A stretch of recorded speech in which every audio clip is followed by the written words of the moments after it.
snog? Snog, Yes, as in kiss. snogging. Well, I've got to let you into a little bit of a secret. I'm at an age where I'd much rather have a cup of tea than anything else. And I'm sure I'm not alone in saying this. So outwardly, it's like I'm, this sexy woman, but actually, I'd much rather put Ah, my pajamas on and sit in front of the television with a fire and the dog. I love that. But you are sexy, very sexy. Can you tell me about your first or big love in 3 words? Um, Neighbor, handsome, sporty. That's nice. Like those. I like those. And I And actually met up with him last year because he's been through some health issues and he wanted to see me. So he was my first kind of real crush. And we met up and we talked about all of his family and what he's done since I saw him. Because when I went out with him, I was 18. oh, yeah, but that's very much that age, isn't it? When you fall really strongly, powerfully in love with someone. No, and he once put on for Valentine's Day. So his mother lived next door to me, and he used to come and visit his mum, and that's how I got to see him walking up back and forth to his mum's. And when we started seeing each other, one Valentine's Day, I went out to my garage, and hanging on the garage was a sign, handmade, saying "Good morning, beautiful." Oh my God, that's so romantic. I love that. I love that. And then, is there a special song that will take you back to just that moment? I think probably it would be "Wishing on a Star" by Rose Voice. Yeah, that's beautiful. Because I always used to go to this particular discotheque, and whenever the slow dance started, that song would come on, and it's still one of my favorite songs. Yeah, but it's a beautiful song. It's a really beautiful song. And then I wondered, how important do you think dance is for intimacy? Dancing in general. Well, I've heard, I don't know whether this is true, but I've heard if a man can't dance, a man can't make love. If he's got no rhythm, then you could have a problem in the bedroom or wherever. Uh, so, I mean, it's just something I've heard, but I seem to have continually picked men that can't dance, actually, if I think about it. Oh no! You've been missing out. Maybe that's why I'm not so keen on the snogging. Exactly. Yeah. And then, is there one of your songs that is your favorite to dance to? Um, Actually, one of our new songs, I really am surprised, A, how such a great song it is, and also that they gave it to us. But Holding On to You, I think, it's such a brave song from the point of view as we don't actually know what it's really about. But Julie and I have decided it's about a woman that's got enough strength to say, do you know what? I might not be with you, but if you could see me now, you'd realize that I can live without you. And I think that's quite a strong message to give out to anybody, male or female, that the only person you can rely on in the whole of your life really is yourself, and your mum. Yes, and then how did it all start? We are all curious to know, how did it all start? I mean, you say your mom and dad, they were singers, but Yeah. how did they all, and with Tight Fit, the groove, how did it all begin for you? So my mum and dad were professional singers, and my brothers and I all went to stage school. So as kids, we did commercials and films and musicals and etc., etc. And then as we all got to 16, we then started working professionally in the business. Mum and dad retired and took a pub, and then we kind of carried on doing what they were doing. I was a dancer for many years, and the funny thing about Classical or jazz? Classical or jazz? oh God, no, definitely not classical. not unless they wanted a fairy elephant on there. No, just general. I mean, showgirl. To start off with, I was like a showgirl with feathers and gosh knows what else, and then I was a Benny Hill girl. So for years I was a Benny Hill girl, and then actually when I was doing Benny Hill, the an agent contacted and said there's an audition for this pop group.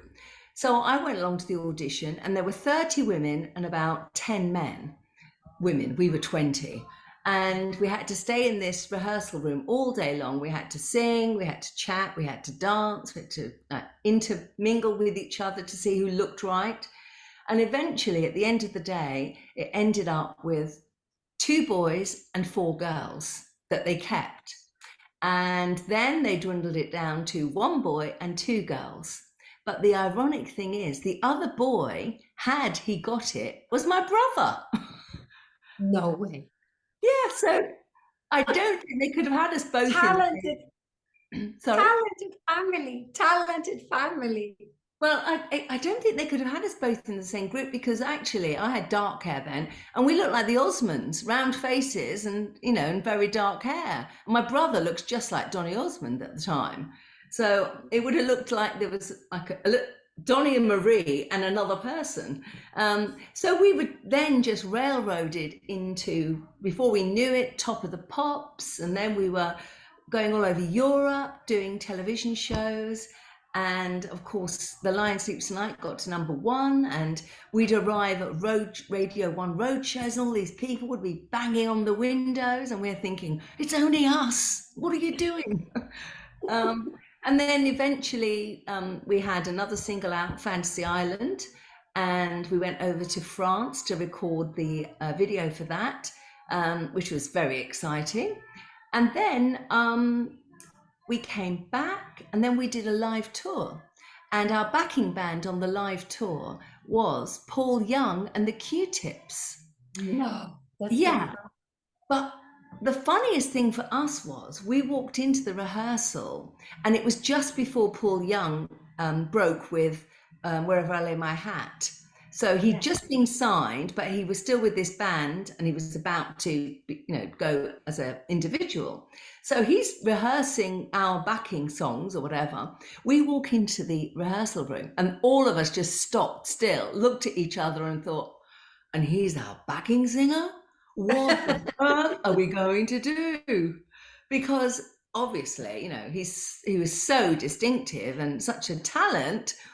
But they definitely initiated us into the world of touring, is probably the best thing to say, at the age of 20. Well, that must have been great fun. It was What fun. do you say? What happens on tour stays on tour, no? Oh, gosh.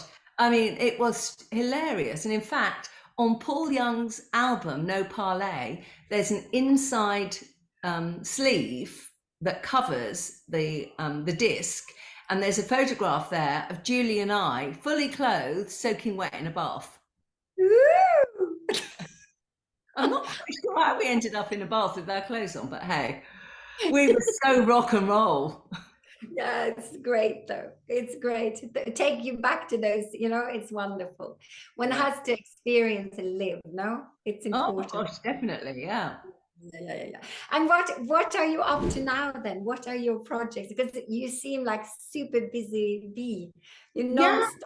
Oh gosh, every week is, for me personally, every week is different. So on Monday, I was doing a job where I had to read 12,000 words of auto cue, and it was for teachers to learn how to teach their students in a more proficient way. So there were a lot of very long words, which were making me go slightly cross-eyed.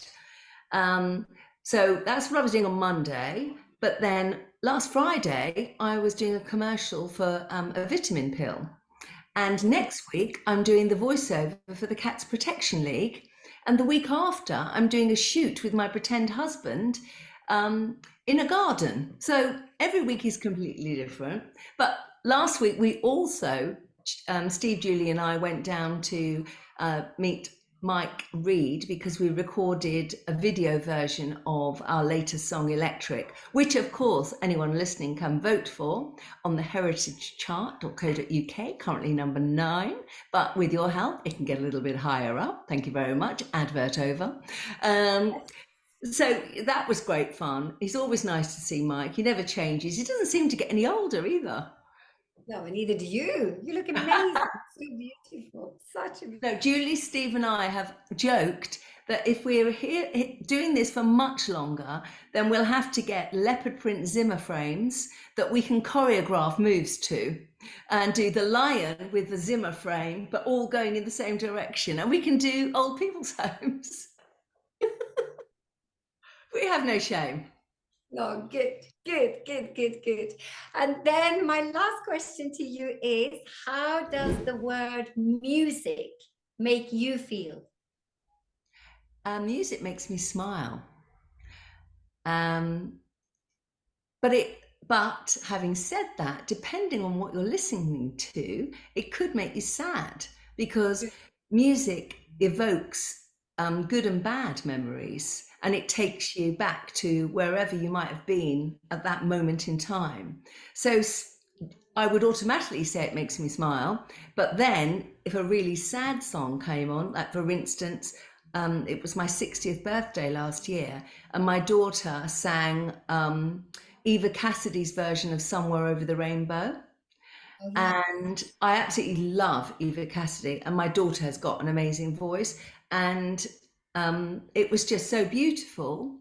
And my brother wrote Denise the musical that was 25 minutes long with my children and my nephews and nieces performing my life in 25 minutes. But the comedy version, it was hilarious.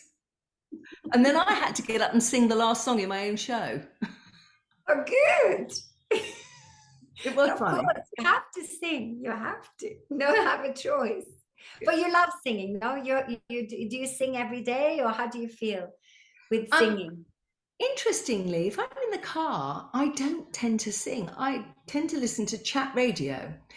But if I'm in the car with my other half, he always has a music station on, and it's normally one with older songs. I have to say that I am at an age where I don't necessarily understand the modern music. That makes me sound like a really old person, doesn't it?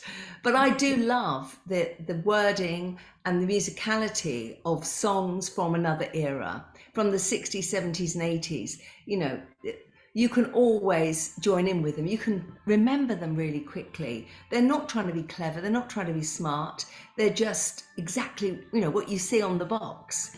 And so I just love music that's easy listening and easy to join in with. And also, It's interesting you saying that though, because I see with my kids, they know all these 80s songs and stuff, and even 70s like ABBA and all these, you know, they listen. So I think you're right. I think it's special music from that time that will continue to exist. yeah. So, but I love the 60s, the 70s, the 80s. I love Stockcake and Waterman. Even though it's my ex-husband making all the money. No, I just love That's that. not good. But then not again, you are. That's not good. No. But, you know, I actually go to a thing called Cheer Up, and Cheer Up are pop parties that normally at gay venues, and they're specifically for people that like Stockcake and Waterman. So the only songs they play are Stockcake and Waterman, and it's packed, absolutely packed. And it's a great night. But, you know, music is just, I think for many people, it's a savior as well, because Yes. take them out of themselves and transport them into another feeling. If you're down, it can lift you up. If you're up, it can bring you down. So it's a magic potion. Yeah, no, it is. It is. And I think life in general, you know, it would be so sad without music, you know, and then that's why I think also it's quite sad now in the industry, you know, with the streaming and all these things, that it's not, you know, for the musicians, it's not in their favor at all, you know. No. And also there's so much copying going on as well. Sampling. I mean, Stock Aitken Waterman used to sample all the time, but according to Pete, when he spoke at our daughter's graduation, he said something like, at the end of the day, everyone that writes a song is just putting the same notes in a different order. And normally, if it's a love song, it's either I love you and you hate me, or it's you love me and I hate you. You know, it's kind of, it's the same thing going round and round and round and round, but just in a different order. True, very, very true. Oh, but thank you so, so much for No coming. problem.